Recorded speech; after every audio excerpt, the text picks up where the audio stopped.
నేను ఒక్క మాట మీరు సహృదయంతో అర్థం చేసుకోగలిగితే, విన్నవిస్తే నన్ను మీరు విశాల హృదయంతో మన్నించగలరనుకుంటున్నాను.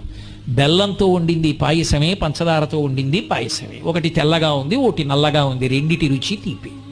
అది తెలుసుకున్న నాడు రంగు కోసం పాకులాడవు, పక్క పాత్ర కోసం వెంపర్లాడవు. నాలో కనపడనిది ఏది సీతమ్మలో కనపడి నువ్వు చచ్చిపోయావురా, నీ వెర్రి కామానికి ఏం చేశావో తెలుసా రావణ అని అడిగింది.